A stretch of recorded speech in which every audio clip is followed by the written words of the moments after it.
I'm here at Linaro Connect in Hong Kong, and I'm with Karim Yahmour of Opersys and of O'Reilly Publishing. So, Karim, welcome, and thank you for sitting down with me today. Can you tell people a little bit about what you do at Opersys? Sure, absolutely. So what we do is essentially help customers take Android and Linux and put them in their embedded systems.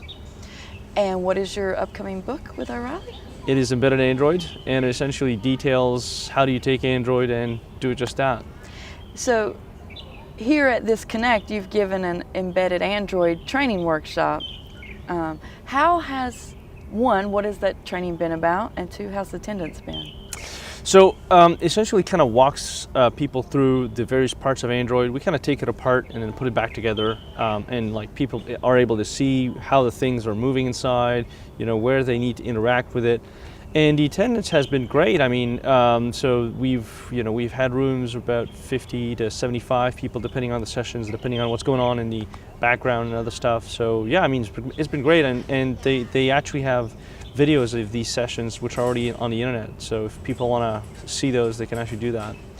So we're trying really hard to get those out very quickly and keep them relative. So it's great to have you say that. So when you look at the embedded Android space, and you think, wow, there's some big problems that need to be solved, or there's, you know, some challenges that have to happen, what comes to mind? There are a whole lot of challenges. So I guess the first and foremost, it's the documentation, right? There isn't a lot of documentation about how Android works internally and what people need to do to make sure that it works on their hardware. So that's, you know, challenge number one. Then you also have the challenge of the size of it. It's just huge, right? It's a big code base. There's a lot of information to absorb about it. Then there is the inherent to this is the time it takes to build it. The kind of requirements it imposes on hardware and the boot time it has. So it's not a tiny piece of software. It requires both dedication and effort to make it work on specific hardware. So what do you hope will be the fruit of your efforts here? Like, what do you want to see the people who walk away from Connect do with this information? Where do you really want to see them, other than documentation? And sure. And I mean, I assume it's the actual code base itself and understanding that. But yep. What do you hope, like 6 months from now and a year from now, the people who attended the session say? Well, so here's what the thing that drives me is, like, when I got started in this, there was pretty much nobody that really fully understood how the entire stack works. And what I'm hoping with these sessions that I'm doing here, that I've been doing elsewhere, and that I will continue to be doing in the future, is that we build a community of people that actually understand this, and that collectively we kind of create essentially an ecosystem of people that can work with each other to actually make it simpler for people to bring these products to the market. And it's wonderful that you said that, because I think the theme, kind of unofficially, kind of just bubbled up, you know, grassroots, if you will, was that open collaboration key this week. It seems like many of the keynotes were about that. Mm-hmm. The hallway tracks, you hear people, that's what they're discussing. How can we do this more open and collaborate in a more effective way? And I think your sessions are really, that training is helping everyone do that, because we have a lot of diverse backgrounds here. Mm-hmm. And I'm sure people ask a lot of questions in those sessions. Did you have one in particular that went, wow, I didn't think of that question? Did you have any that stood out?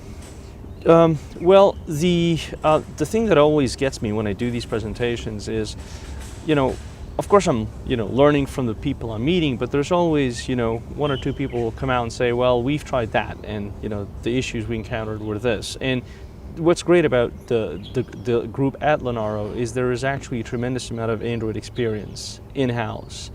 And I think that kind of permeated in the conversations we had, because I was presenting some stuff and I said, so does anybody here at Linaro kind of have experience on that? And some people were able to kind of enrich the conversation with what they had done. And I think that that's been exceptional to kind of this forum, where I actually had quite a broad range of people that could actually contribute to the conversation in this fashion.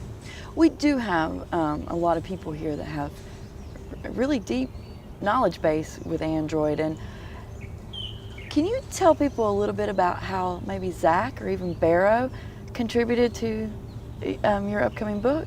Oh, absolutely. I mean, so I kind of know Linaro through Zach. I've known Linaro as a name, but the person that's been kind of my point contact had been Zach. And through Zach, essentially, as I was, talking to him about different things, at a certain point I said, hey, by the way, writing this book, do you guys want to take a look at it? Or do you kind of personally want to take a look at it? And essentially, Zach turned around and kind of handed it over to everybody and said, hey, by the way, guys, do you want to check this out? And the feedback that I've gotten, especially from Barrow, is extraordinary. I mean, so for example, initially the book was written for version 2.3.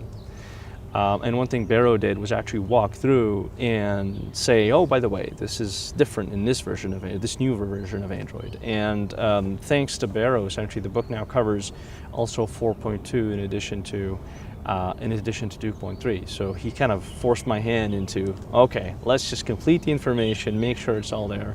So yeah, no, kudos goes to the entire Linaro team for helping out with that. It's just an amazing team. I mean, all of our teams are amazing, but those Android guys are probably amongst some of the most helpful that, in the larger community as well. And so thanks for working with them on that and letting them participate. Well, thank you. Is there anything I haven't asked you about that you'd like to tell people about? Well, I mean, so I guess one of the things that I like discussing is what does Android have as an impact on the broader Linux ecosystem. So one thing Linux has been fighting with for the last 20 years of its existence is penetration in the mainstream market. That has been a very difficult thing, and Android's pulled this off quite brilliantly, in fact.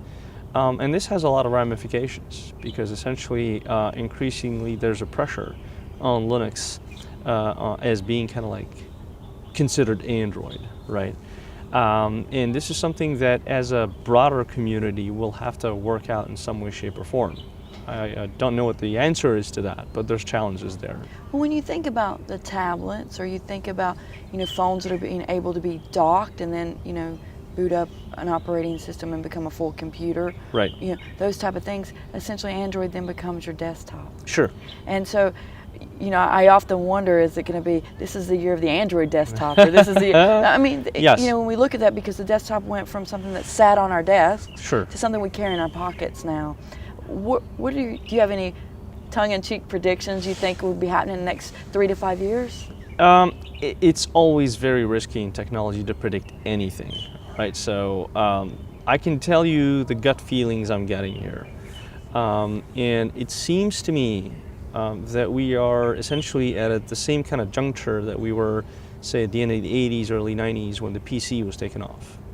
And it seems to me that the operating system right now that has the same place as, say, Windows had at the time is probably Android. What that means for the future, I have absolutely no idea, but it seems to be the beige box equivalent, but in the phone. And given that, as we know, the market for handset has just completely eclipsed the traditional PC market, it has some interesting ramifications. I think it's exciting. I overuse that word when I'm here because it does encompass everything that's going on. And I think at Connect we have that excitement around the industry, and we bring together all these different organizations that normally wouldn't sit down together. And you add, along with some of the other workshops and mini summits and stuff that we've had, the educational piece. It's not just a planning piece, it's actually the educational piece. For those who may not have been here this week, may not have had the opportunity to attend this training that you've given elsewhere, do you have any upcoming training the rest of the year that you already know about? Sure. I mean, apart from the training I do privately at Opersys with customers, either publicly or privately, I speak at a tremendous amount of conferences. Well, at least tremendously in the sense, in what a human can do in a given year. So, I'm going to be speaking at NDEFCon later in May, and there are some other conferences down the road that I'll probably show up at too. So, I mean, if people haven't been able to attend this conference or previous ones, there will be future ones they'll be able to attend. If people want to get involved in Opersys or find out what you're up to as far as your public schedule goes and your sessions, what websites can they check? They can go to our company's website, opersys.com. And the information about what we do is there. Well, Karim, thank you so much for sitting down with me today, for Well, thank coming you. to Linaro Connect here in Hong Kong. And I am really looking forward to seeing how all this collaboration that we're all doing comes together and plays out over the next year or two. Absolutely, and thank you guys for inviting me. It's been a pleasure to be here and meet with everybody that's doing this tremendously exciting work, as you said, and just see the people that are around here and the work they're doing.